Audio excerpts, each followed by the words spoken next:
de muchas maneras, diferente a los otros evangelios. Si usted lee Juan 1, dice la Biblia que Juan lo describe como el verbo de Dios. Y si se lee todo este libro, él lo describe de muchas maneras, no solamente como el verbo, sino también como el amigo del esposo, como la fuente de agua de vida, como el Dios de amor, como el camino, como el pan de vida. De esa manera, este hombre mira a Jesús como el Dios que sacia en medio de la sequía, que cuando no hay nada, Él está para darte lo que tú y yo necesitamos. Y lo que Dios quiere que nosotros en estos últimos tiempos nos arraiguemos al plan divino de Él. Nosotros hemos estudiado la palabra de Dios y hemos sacado exégesis de muchos mensajes que usted ha predicado, pero lo que Dios anhela es que nosotros nos arraiguemos a su plan. ¿Y cuál es el plan de Dios? Es de salvar a la humanidad. Porque cuando Él envió a Jesús a este mundo, Él lo hizo con un propósito. Él lo hizo con la salvedad de que el hombre reconociera de que había un Dios que ama. Había un Dios que cuida, que tiene control del corazón y de las mentes de las personas. Y Jesús viene a este mundo en calidad de ofrenda para que nosotros podamos reconocer de la necesidad que nosotros tenemos como seres humanos. Tenemos la necesidad de ser amados, tenemos la necesidad de ser perdonados y tenemos la necesidad de ser salvos. Esa es la necesidad la cual el hombre carece en estos últimos tiempos.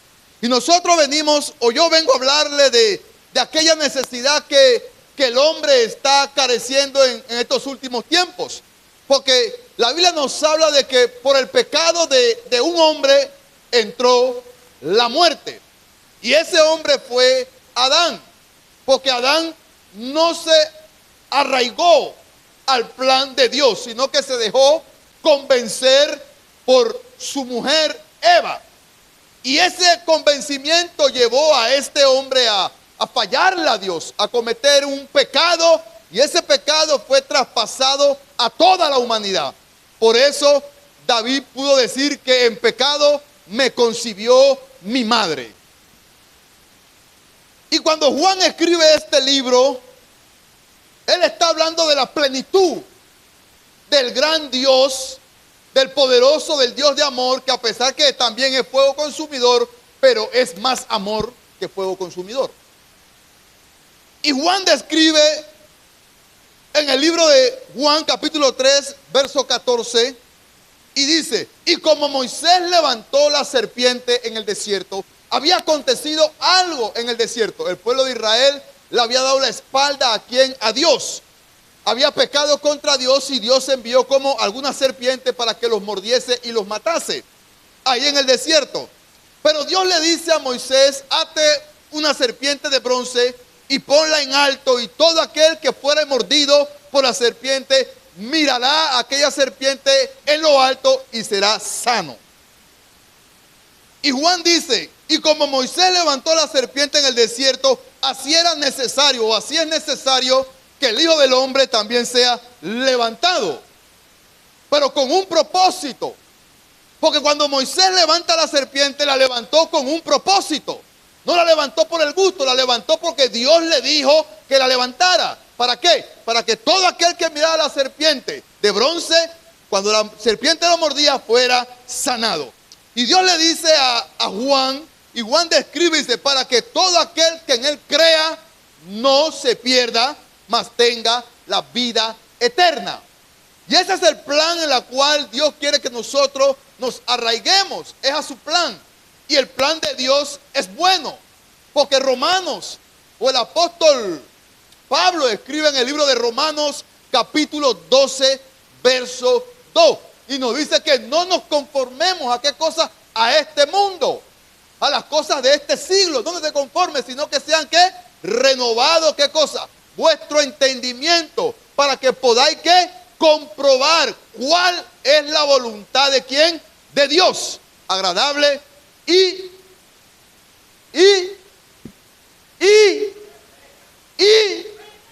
no se oye, eso, la voluntad de Dios es agradable y perfecta. ¿Quién lo describe? Un perseguidor de la iglesia, alguien que perseguía a la iglesia, alguien que la asolaba, alguien que la maltrataba, alguien que la metía presa, alguien que la mataba, alguien.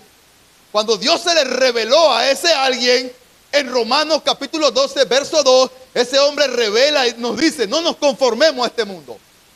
Porque lo que hay en este mundo es vanidad. Lo que hay en este mundo es muerte. Lo que hay en este mundo es pecado. Eso es lo que hay en el mundo. Entonces, tu iglesia, tú no puedes conformarte a lo que hay en este mundo. Porque todo lo que está en el mundo, la amistad del mundo, es enemistad con Dios. Entonces, no podemos hacernos amigos del mundo y hacernos enemigos de Dios. Es mejor hacerse enemigo del mundo y hacerse, como dice Juan capítulo 15, hacernos amigos de Dios.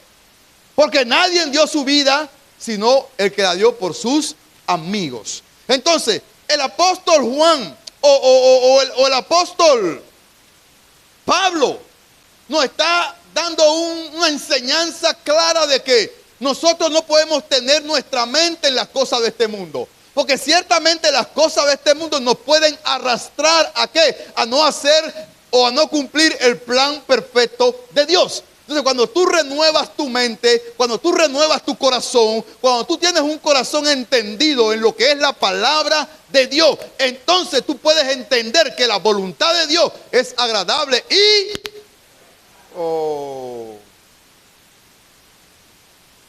la voluntad de Dios es agradable y es perfecta.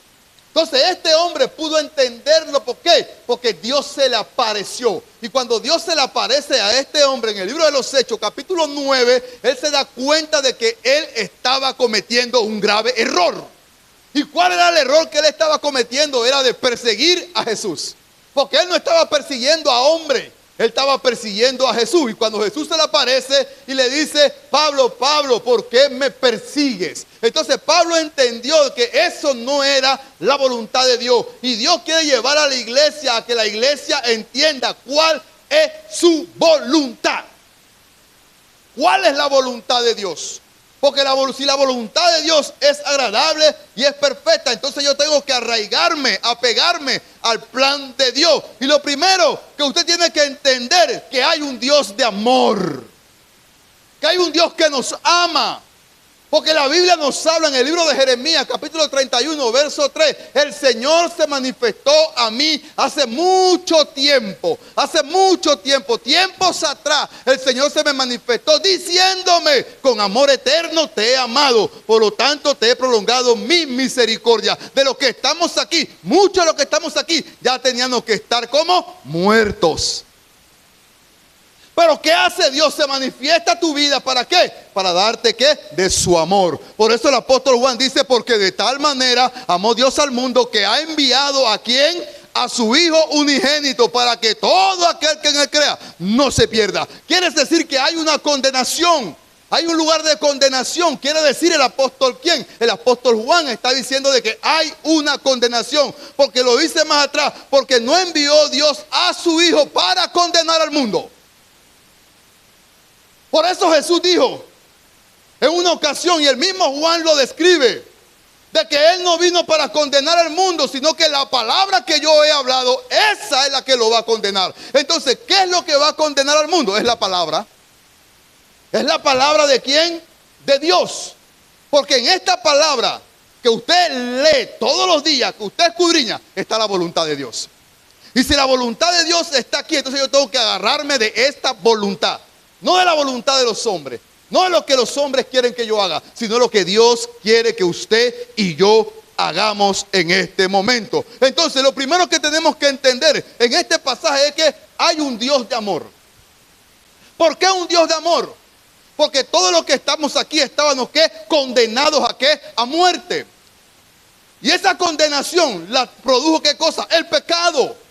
Y nosotros, todos los que estamos aquí, fuimos nacidos, engendrados ¿qué? En pecado. Entonces el pecado trajo a la luz ¿qué cosa? La muerte. Y la muerte trajo ¿qué cosa? La condenación. Y esa condenación no se encuentra en el infierno. Pero Dios no quiere que ninguno de los que estemos aquí vayamos al infierno, sino que vayamos al lugar que Él ha preparado para nosotros. Y eso es el cielo. Él preparó un cielo especial. Por eso Él ha prolongado su misericordia, que a pesar de que nosotros le fallamos, que a pesar de que usted le da la espalda a Dios, aún su misericordia está sobre ti. Porque estás en esta tierra, todavía estás vivo. Tú no has muerto, así que mientras tú estés vivo, la misericordia de Dios se va prolongando, se va prolongando, se va prolongando, hasta que usted pueda entender que el amor de Dios es para tu bienestar.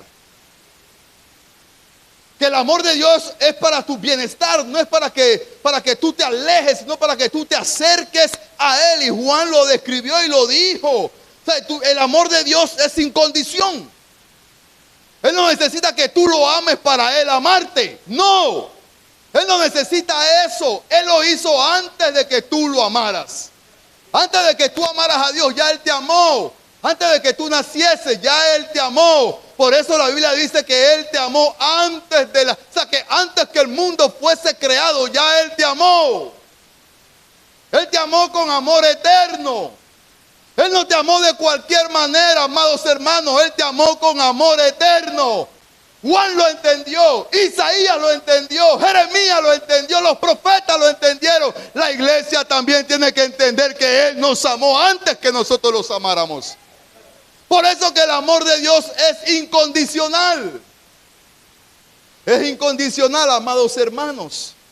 Ese amor va más allá de tu imaginación. Ese amor va más allá de lo que tú puedas pensar. Ese amor que a pesar que tú le fallas, cada día, ese amor no deja de amarte. Porque ese es Dios, esa es su naturaleza.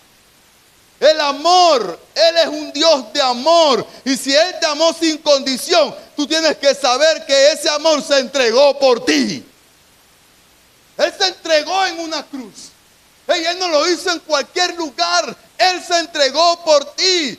¿Por qué? Porque Él te amaba. Mas Dios mostró ¿qué cosa? Su amor para con nosotros, de que aún siendo ¿qué? De que aún siendo ¿qué? No se escucha, de que aún siendo ¿qué? Pecadores, Cristo murió por ti. Hey, ese es un privilegio. Cuando yo entiendo la bendita palabra de Dios, cuando esa palabra se convierte en luz en mi vida, yo no voy a errar al blanco. Usted no va a errar al blanco. ¿Saben por qué? Porque usted está en la luz. Y cuando tú estás en la luz, tú ves claritamente dónde está el blanco. ¿Y quién es el blanco? El cielo.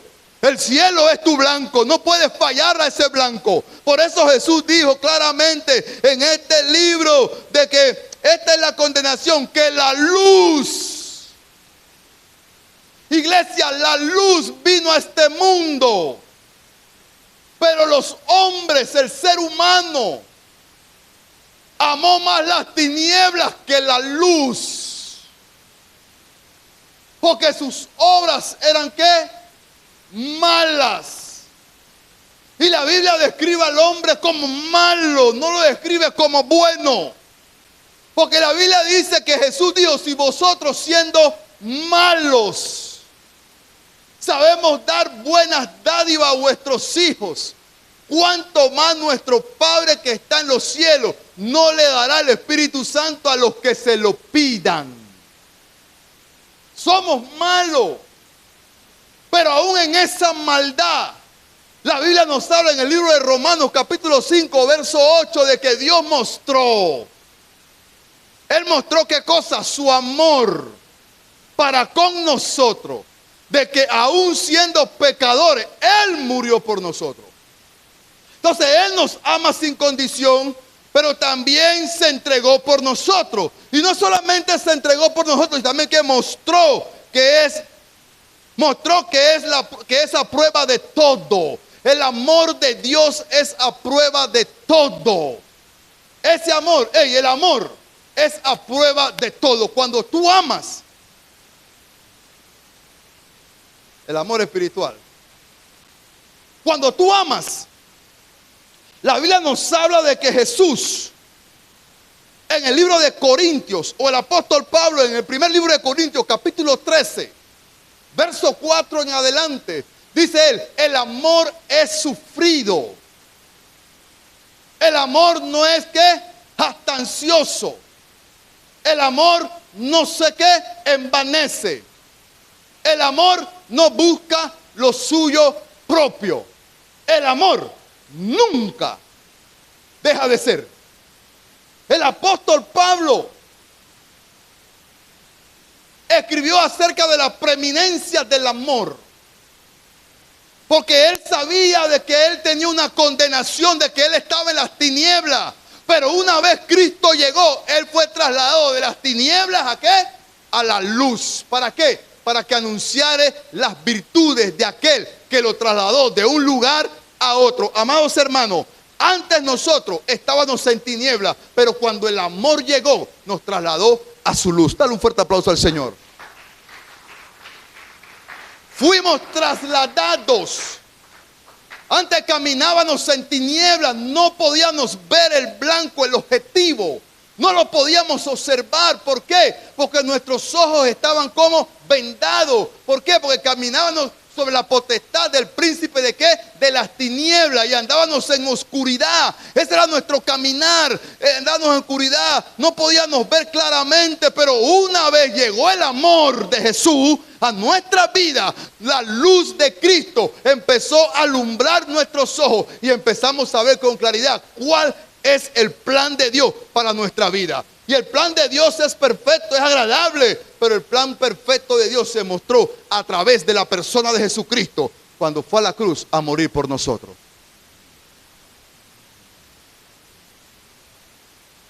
Por eso Dios te dice hoy, arráigate a mi plan. Olvídate de quién tú eres. Olvídate de qué tú eras. Olvídate de eso. Arráigate a mi plan, que mi plan es mejor que cualquier otra cosa. Isaías describió el plan de Dios. Si usted va al libro de Isaías 53, ahí Isaías describe el plan de Dios perfecto. Como oveja fue al matadero, no abrió su boca contra los que los trasquilaban. Y empieza a hablar Isaías 53 del plan perfecto de Dios para con la humanidad. En su humillación, ¿qué nos pasó Jesús? Y todo esto, amados hermanos, lo hizo por amor y con amor. Jesús sabía lo que le iba a acontecer. Jesús sabía que el plan de Dios era que su muerte iba a ser así. Jesús lo sabía. Y aún así, Él le dijo al Padre, si tengo que ir 1000 veces por ello, yo lo haré de nuevo. Porque no importaba el dolor que Él iba a pasar. Lo que importaba aquí éramos nosotros. Por eso Él vino a este mundo, para mostrarle a la humanidad que el amor todo lo puede, que el amor todo lo soporta, que a pesar que no era pecador, fue tratado como un pecador, fue tratado injustamente, fue tratado como teníamos que ser tratados nosotros. Pero Él lo dijo, por amor, por amor, por amor lo voy a hacer, por amor. Porque lo que tú creaste, Dios, desde el principio de la creación, lo creaste perfecto. Y nada en este mundo va a imperfeccionar la obra que tú creaste. Así que si yo tengo que ir a morir por esa gente que se han imperfeccionado para volverlo perfecto, yo voy a ir, mi Dios. Y Él llegó a este mundo. Y cuando Juan lo vio, Juan declara y dice, hey, este es el amor de Dios. Este es el amor. Estábamos perdidos, estábamos condenados. Había un acta, había un decreto contra nosotros de muerte. Pero este hombre que está allí, este hombre que camina sobre las aguas, este hombre que trae libertad al enfermo, que trae libertad a los endemoniados, este hombre que está ahí bendito, anuló ese acta. Él anuló ese acta, ese decreto que había contra nosotros. Él lo anula. ¿Para qué? Para que tú camines con Él. Para que tú le sirvas a Él. Para que tú vivas para Él. Para que tú lo ames a Él como Él te amó. Él no te amó de cualquier manera. Nadie tiene mayor amor que este, dice la palabra. Que uno ponga su vida por sus amigos. Nadie tiene mayor amor que este, el de Jesús. Entonces tenemos que arraigarnos al plan de Dios. Porque el plan de Dios es perfecto. Esa es la voluntad de Dios. Que nosotros nos apropiemos de lo que Él nos ha otorgado a nosotros, que es de su amor. Y que nosotros podamos impartir de ese amor con otros. Y que las personas vean que hay un Dios que ama a través de ustedes. A través de nosotros. Que podamos amarnos los unos a los otros. Porque la ley se resume en eso. Ama a tu prójimo como a ti mismo. Entonces el amor es la esencia de este camino. Si en este camino no hay amor, entonces somos como metal que resuena, que címbalo como retiñe.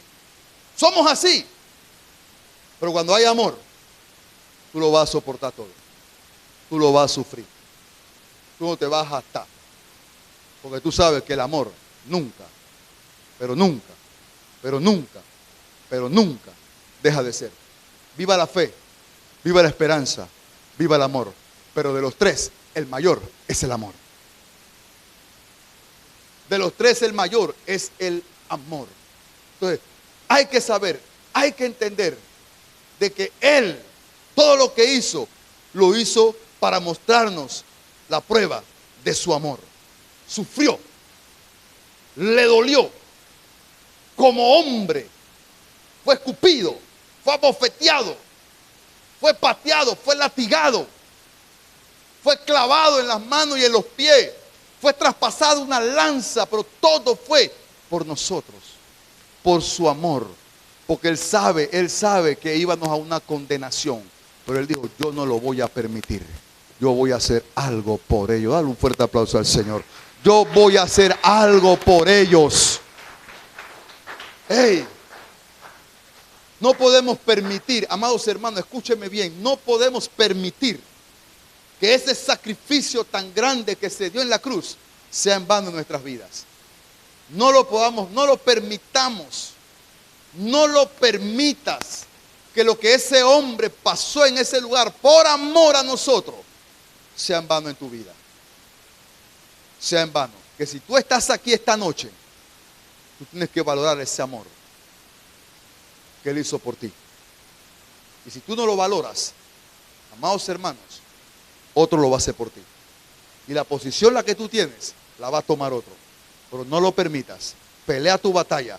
Tu posición manténla y trae a otro que ocupe en otra posición. Fue lo primero que Dios mostró en este pasaje. ¿Qué cosa? Su amor. Lo segundo que Dios muestra, que hay un Dios de perdón. Hay un Dios que perdona.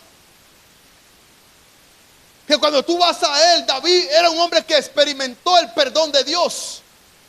David pecó con Betsabé. Dios lo castigó matándole al hijo. Pero cuando David fue a Dios, Dios lo perdonó. Nosotros los hombres somos los que somos difíciles de perdonar. La Biblia dice que David pecó contra Dios. David mató a Urías Eteo. David se acostó con la mujer de Urías Eteo. David mintió. Todos los pecados que David cometió. Pero Dios no lo condenó. Dios lo castigó. Sí, Dios lo castigó. Porque había pecado contra él. Porque todo pecado trae ¿qué? Consecuencia. Dios lo castiga, le mata al hijo, pero no le quita su reinado. Pero en este mundo los hombres pecan, los hombres fallan y los quitan de su reinado. Ya tú no puedes pastorear más, ya tú no puedes hacer más esto, ya tú no puedes hacer más lo otro. Pero Dios no se mueve así. Dios castiga, pero no te quita tu posición. Porque Saúl pecó y Dios nunca lo quitó de su posición. ¿Cuántos pecados cometió Saúl? bastante. Fue a la divina, cosa que Dios aborrecía, pero jamás Dios lo quitó. Dios lo dejó a él ahí. ¿Por qué? Porque David entendió que ese hombre era el ungido de Jehová. Entonces tenemos un Dios de perdón. ¿Por qué de perdón? Porque Él no quiere que nadie sea condenado. Entonces cuando tú corres a Dios, Él te perdona. Y el perdón fue dado mediante la muerte de Jesucristo en la cruz del Calvario. Ahí fue dado el perdón. Cuando Jesús estaba en aquella cruz, en el libro de Lucas, capítulo 23, verso 34, Jesús dijo estas palabras, estando en la cruz, y dice Jesús: Padre, Padre, Padre, perdónale sus pecados. ¿Por qué? Porque no saben lo que hacen. Ellos no sabían lo que estaban haciendo. Ellos no sabían que estaban crucificando al dador de la vida. Porque si ellos supieran, no lo hubieran matado. No lo hubieran matado. Pero todo esto es para que la escritura, el plan de Dios se cumpliera. Porque sin remisión, sin sacrificio, no hay perdón de pecado. Entonces, si este hombre no hubiera muerto en aquella cruz, nosotros no hubiéramos sido perdonados del pecado. Entonces, Él nos perdonó a través de ¿quién? De la profecía de ¿quién? De Jesús. Jesús dijo: Padre, perdónalos. Ellos lo estaban matando. Ellos lo estaban latigueando. Pero Jesús dijo: Padre, perdónalos.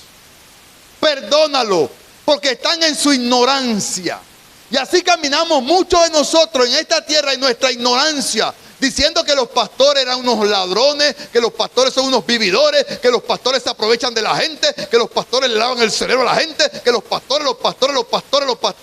Pero en esa profecía estabas tú. Mientras tú maldecías, Jesús, esa palabra que Jesús le dijo al Padre, se ha cumplido en ti en esta noche. Se ha cumplido. Porque Jesús dijo: Padre, perdónalo porque ellos no saben lo que hace. Entonces el perdón restaura lo dañado. Iglesia, el perdón restaura lo dañado. Usted está aquí, iglesia. Y el perdón restaura lo dañado. El pueblo de Israel había pecado contra Dios. Y Dios había enviado su ejército ¿contra quién? Contra el pueblo de Dios. ¿Para qué? Para destruirlo. Pero podemos ver que a pesar de eso, Dios restaura lo que Él daña. Porque la Biblia nos habla en el libro de Joel, capítulo 2, verso 25, dice: y yo voy a restituir lo que se comió. ¿Qué cosa? Lo que se comió, lo que dañó ¿quién? La oruga, el saltón, el revoltón, la langosta. Y dice Dios: mi gran ejército que envié contra ustedes. ¿Quién envió el ejército? Dios. ¿Por qué Dios lo envía? Porque te estás portando mal. Pero cuando tú te vuelves a Dios, Dios dice: voy a restituir ahora. Voy a restituirte. Voy a reparar lo dañado. Lo que está dañado en tu vida, yo lo voy a reparar a través del perdón. El perdón restaura lo dañado. Porque cuando usted vino a este camino, usted vino dañado. ¿Quién vino sano aquí? ¿Quién vino sano? Levante la mano. ¿Quién vino sano? Nadie vino sano. Todos los que vinimos aquí vinimos dañados. ¿Por qué? Por el pecado. Estábamos consumidos. Unos estábamos consumidos en la droga, otros en el alcohol, como mi hermano Carlos, que dice que le andaba con la pacha en el bolsillo. Otros en el baile, le gustaban las discotecas, otros en esto y en lo otro. En alguna cosa, faceta de nuestra vida, estábamos como dañados. Pero el perdón de Dios vino ¿a qué? A restaurar todo aquello que estaba dañado. Cuando Dios creó el mundo, lo hizo perfecto. Pero con el tiempo el mundo se dañó. Y si usted se va al libro de Génesis capítulo 6, dice que la maldad estaba en el corazón del hombre ya. Ya el pecado había entrado, había consumido, había dado a luz la muerte. Y esta humanidad estaba tan corrompida que Dios dice: tengo que crear una humanidad nueva. Y cuando Dios crea la humanidad nueva, vuelve y se corrompe. Pues cuando Noé bajó del arca, dice que Noé plantó viñas. ¿Usted ha leído eso? ¿Y qué hizo Noé? Se embriagó. Se embriagó. Empezó a beber y se desnudó. Por eso el apóstol Pablo dice en Tesalonicenses: no embriaguéis de vino, sino más bien sé qué, llenos del Espíritu Santo. No te embriagues. Tú puedes tomarte tu copita de vino, pero no te embriagues. Ay, pastor, ¿cómo así? Tómate esto no es malo. ¿Sabes por qué? Cuando te hablo de vino, es vino de verdad. El vino es un reconstituyente. El vino Sansón, ¿cuántos lo han oído? Si tú te tomas la botella de vino Sansón, te puede dar un derrame. ¿Cuántos sabían eso? ¿Cuántos sabían eso? Te puede dar un derrame. ¿Sabes por qué? Porque es caliente. Es fuerte. Hoy te tomas una copita diaria. El vino Sansón es un reconstituyente.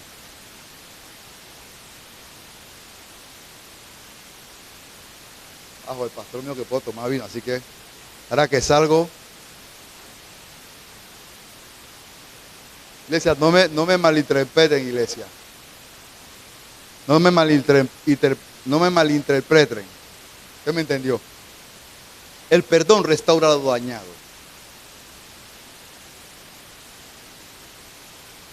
El hombre viene con secuelas del mundo.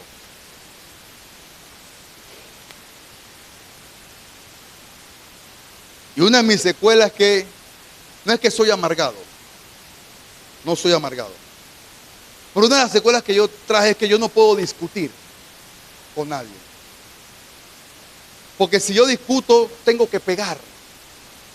Entonces yo evito discutir con las personas para no llegar a pegar. Entonces esa es una secuela que yo traje del mundo. Porque a mí no me gusta discutir, porque si discuto tengo que pegar. Entonces, ¿qué yo hago en este camino? Evitar, ¿qué cosa? Con la gente del mundo, las discusiones. Las evito. ¿Por qué? Porque ya Jesús reparó lo dañado que había en mí. Este era lo dañado. Tú no me podías mencionar a mi mamá. No podías hacerlo. Ese era lo dañado que yo tenía. Me acuerdo una vez un joven, vecino mío. Yo iba para mi trabajo, alegre, contento. Yo era seguridad, como a mediodía, porque entraba a las 2. Y el joven me para y me insulta. Y yo le dije: mira cómo me estás hablando. Y él me dice: ¿qué quieres? Que te hable como mujer. Y empezó a ofenderme.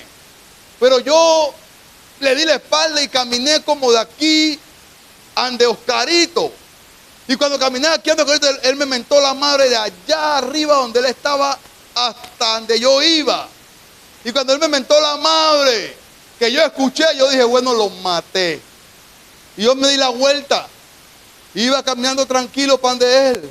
Pero yo lo voy a desbaratar porque me mentó la madre. Son secuelas, eran cosas dañadas que había en mí. Y cuando yo llegué hasta donde él, que él estaba arriba, yo lo miré. ¿Y sabes qué yo dije? Hey, ten paz en tu corazón. Y yo me volví para mi trabajo contento, alegre. ¿Por qué? Porque había superado eso. Así que ya la gente me puede mentar la madre. ¿Por qué? Porque ahora me están mentando la madre de caucho. Porque la verdadera la tengo aquí conmigo en casa. Pero antes no podían, Hernán lo sabe, que caminó conmigo desde niño. Porque yo era muy problemático. A mí me gustaba pelear casi todos los días. A mí me pegaban a cada rato. Pero cuando el perdón llegó a mi vida, ese perdón empezó a restaurar lo dañado que había en mí. Cuando el perdón llegó a su vida, ese perdón empezó a restaurar lo dañado que había en usted. Lo dañado, el perdón restaura lo dañado. Por eso Jesús dice: y os restituiré, lo restituiré. Ya lo dañado no existe en tu vida. Ahora yo voy a restituirle a ustedes todo lo que el mundo le quitó. Yo se lo voy a dar al 100%. Yo se lo voy a dar porque el perdón no solamente restituye lo dañado, sino que también trae descanso. Trae descanso el perdón. Moisés estaba cansado del pueblo. El pueblo había agobiado tanto a Moisés en el desierto que de repente ya Moisés no sabía qué hacer con el pueblo. Pero Moisés amaba al pueblo. Moisés quería ese pueblo, a pesar que ese pueblo era rebelde, de dura servir, Moisés lo amaba. Y cuando Moisés se presenta delante de Dios, ¿y qué vas a hacer con este pueblo? Dime, ¿a quién vas a enviar? Dice, yo enviaré mi ángel. No, yo no quiero el ángel. Si tu presencia no va conmigo, no me saques. Y Jesús le dijo, mi presencia irá contigo y te dará descanso. Te daré descanso. El perdón trae descanso. Cuando tú perdonas y cuando a ti te perdonan, eso trae descanso. Descanso emocional, descanso espiritual. Te quita toda fatiga, toda ansiedad. El perdón te quita todo eso. Por eso Jesús dijo claramente, venid a mí, todos los que estáis trabajados y cargados, que yo lo haré descansar. Moisés sabía que lo único que podía hacerlo descansar a él era la presencia de Dios. Y Jesús sabía que lo único que podía hacer descansar al hombre era el perdón de él. Era su perdón. Lo único que podía hacer descansar al hombre era el perdón. Y Jesús le dijo, hey, están agobiados, vengan a mí y descansen. Descansen. ¿Qué necesita? Dinero, descansa en mí. ¿Qué quieres? Una casa, descansa en mí. ¿Qué quieres? Una esposa, descansa en mí. ¿Qué quieres? Que te vaya bien el negocio, descansa en mí. Porque lo que yo pongo sobre ti es fácil, es ligero. No es un peso, no es una carga, es algo liviano. Pero lo único que pido es que descanses en mí. La iglesia tiene que aprender a descansar en Jesús. Ella tiene que aprender a descansar en Jesús. ¿Por qué? Porque la presencia de Dios es la que va contigo y te dará descanso. ¿A dónde? En los momentos más duros de tu vida. En los momentos más difíciles. Esa gracia, esa presencia te dará descanso. Y lo tercero, hay salvación. Arráigate al plan de Dios. Porque el plan de Dios es amor, perdón y salvación. ¿Qué es el plan de Dios? Ese es el plan de Dios. Es sencillo. ¿Por qué lo quiere hacer tan difícil? ¿Por qué queremos hacer el plan de Dios tan difícil? Cuando el plan de Dios es tan sencillo que es amor, perdón y salvación. Ese es el plan de Dios. ¿Qué vino Dios a este mundo? Amarnos. A través del perdón de su Hijo. ¿Para qué? Traer salvación. Dice, porque de tal manera amó Dios al mundo, que envió a su Hijo unigénito, para que todo aquel que crea, no sé qué, se pierda. ¿Habla de qué? Salvación. ¿Habla de qué? De vida eterna. Entonces la salvación vino mediante la cruz. La salvación vino mediante la cruz. La cruz fue el objeto de maldición en la vida de Jesús. Porque la Biblia dice que maldito es todo aquel que es colgado en un madero. Y Jesús se hizo maldito para que usted fuera bendito de su Padre. Yo lo voy a repetir de nuevo. La cruz fue el objetivo de maldición para que usted fuera bendito de su Padre. No lo creyeron. Y si lo creyeron, bueno, lo vieron en la mente. La salvación vino a través de la cruz. Jesús dijo en Juan 10:11, yo soy el buen pastor. Y el buen pastor su vida da por las ovejas. En Juan 10:28, y yo les doy vida eterna, y no perecerán jamás, ni nadie las arrebatará de mi mano. Mi Padre que me las dio es mayor que todo, y nadie las puede arrebatar de la mano de mi Padre. Yo y el Padre somos uno. Jesús es el buen pastor. Su vida dio para salvación. Él murió, pero al tercer día se levantó entre los muertos. Iglesia, y hoy Él está sentado a la diestra del Padre. Está sentado en su diestra, esperando que todos sus enemigos sean puestos debajo de sus pies. Nosotros no somos enemigos de Él. Nosotros somos sus amigos. Y como somos sus amigos, Él ha preparado un lugar para sus amigos, para que donde Él esté, nosotros también estemos. Arraigados al plan de Dios. Dios garantiza seguridad, escuche bien, y esperanza. Todo aquel que se arraiga al plan de Dios, Dios le da seguridad y le da ¿qué? Esperanza. Seguridad y le da esperanza. Arráigate al plan de Dios y verás las maravillas que Dios tiene para cada uno de nosotros. Póngase de pie, iglesia. Vamos a terminar porque mañana hay ayuno. Mañana hay ayuno congregacional. Mañana en esta casa hay ayuno.